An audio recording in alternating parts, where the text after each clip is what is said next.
Welcome to the Real News Network. I'm Greg Wilpert in Baltimore. Bolivia's turmoil looks like it is calming down now that the self-declared interim president, Janine Áñez, signed a law that cancels the October 20th presidential election and schedules a new one for early next year with a new electoral authority. Also, social movements opposed to the November 10th coup against President Evo Morales came to an agreement with the government to stop the street blockades. So far, about 33 anti-coup government protesters have been killed and hundreds wounded in Bolivia since the coup took place. Most of these deaths and injuries happened after President Áñez signed a decree that gives immunity to the military for its actions while engaged in crowd control. Meanwhile, former President Evo Morales said from his exile in Mexico that he's fine with not running for president again in the next election if this helps to pacify the situation in Bolivia. The new interior minister of the coup government, however, has said that Morales should be sent to prison on charges of terrorism. Joining me now to discuss the evolving situation in Bolivia is Forrest Hilton. He's Associate Professor of History at the National University of Colombia in Medellin, and he's also the co-author of the book Revolutionary Horizons, Past and Present in Bolivian Politics. Thanks for joining us again, Forrest. Great to be here, Greg. So in an article that you recently wrote for the London Review of Books, you argue that Bolivia appears to be returning to its pre-Morales days of 2003. What did you mean by that? Well, I think I'd have to qualify that statement somewhat, but what I meant was that before Evo Morales came to power, in fact, you had neoliberal governments with very, very minimal legitimacy, and these governments were meeting a rising tide of social protest led mainly by indigenous movements and coca growers movements, and in fact, a range of social sectors that began to mobilize in Bolivia in the late 1990s and early 2000s, rejecting the neoliberal model. And as protest and mobilization kind of escalated in Bolivia, particularly in 2003, the government of Gonzalo Sánchez de Lozada, which had only been elected with 22% of the vote, I think they're just over 1% more than the runner-up, who was Evo Morales in the elections of 2002. So a government with really minimal legitimacy in 2003 began using government force to repress protesters, and that led to a nationwide insurrection and the overthrow of Gonzalo Sánchez de Lozada, and the formulation of a new agenda for the country, the so-called October Agenda, which involved the nationalization of gas, a constituent assembly, and the writing of a new constitution, and the trial of Gonzalo Sánchez de Lozada and his Minister of Defense at the time, Carlos Sánchez Persecuting. So that was the October Agenda. That's what eventually brought Evo Morales to power in 2006. And it seems that the goal of this coup regime is precisely to undo all of the achievements of the Evo Morales government, and particularly the political representation that social movements achieved in the Evo Morales government, and to return to a kind of neoliberal status quo. This is an effort at restoration of the pre-2003 status quo, and we see remarkably similar patterns in terms of use of state violence against unarmed, mostly indigenous demonstrators, whether in the city of El Alto on November 20th, where 8 people were massacred by government, apparently by government, military, and police. And also, I believe it was on November 15th, when 9 coca growers were massacred in Sacaba outside of Cochabamba. So it's a government that, with Supreme Decree 4078, legalized, as you mentioned, immunity for military personnel using force against civilians. Previously, that would have been a crime according to a law that was passed in 2005, precisely to prevent any kind of recurrence of what happened in 2003.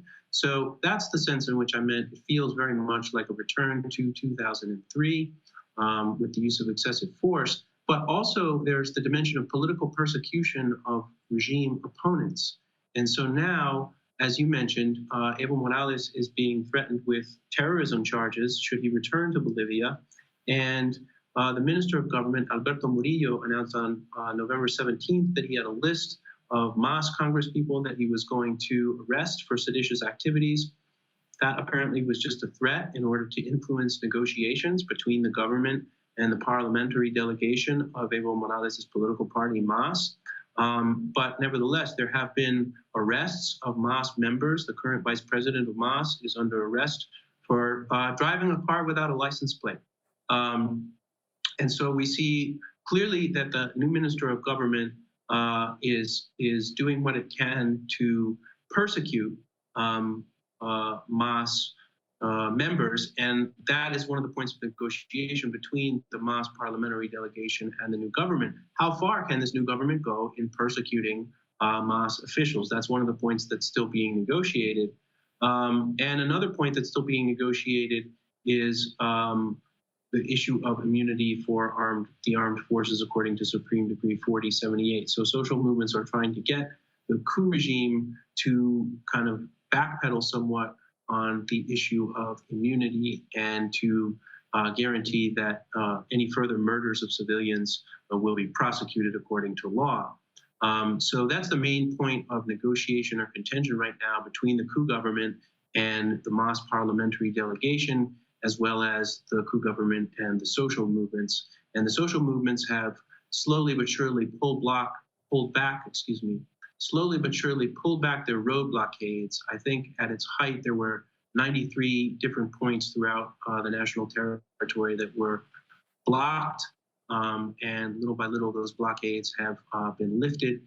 And perhaps most importantly, the blockades in El Alto have been lifted, and therefore, supplies of fuel and food are arriving in La Paz, where before there was scarcity and shortages. And that's what led the government of President Áñez, the self-proclaimed president of Bolivia, to massacre, I think actually it was 9 people in the neighborhood of the Sencata gas plant in El Alto on November 20th.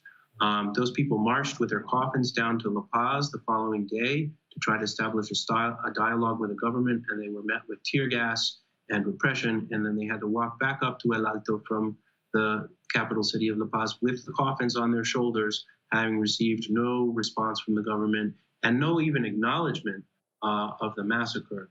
But things have advanced since then in terms of the coup government being able to establish a dialogue both with social movements and with the MAS parliamentary delegation. They've got their new electoral law, and now kind of the finer points remain to be negotiated with the indigenous and social movements. But it looks for now as though the coup government has pretty much sewn things up, and they've done so, of course, with support from the Organization of American States, to some degree from the United Nations and the European Union. So what's really remarkable about this coup government in Bolivia is just how rapidly it has been able to gain a certain legitimacy for itself, certainly abroad, but also internally through negotiation with the leaders of different social movements, as well as different factions within MAS. Right now, the movements and MAS seem divided and weakened in the face of this coup government, which is strengthened. What do you think is going to happen now going forward? I mean, in terms of now that a new election is going to be scheduled, do you think that the current right-wing government would allow these elections to be free and fair? I mean, you mentioned, basically the use of legal measures to prevent them from running, essentially, it sounds like. I don't know if Álvaro García Linera, for example, would even be allowed to run. I don't know if he would even be a candidate. But still, the question remains whether these would be free elections, or will they just use these elections and manipulate them to consolidate their grip on power? What do you think? Well, I mean, it's an open question, and they are going, of course, the coup regime is going to do everything it can to gain international legitimacy for these elections, precisely the kind of international legitimacy that the previous elections did not have. And so it's really not in their interest, I would say, to try to tamper with the results. And furthermore, I would be surprised if MAS was able to pick up more than, say, 32 or 33% of the vote without Evo as a candidate.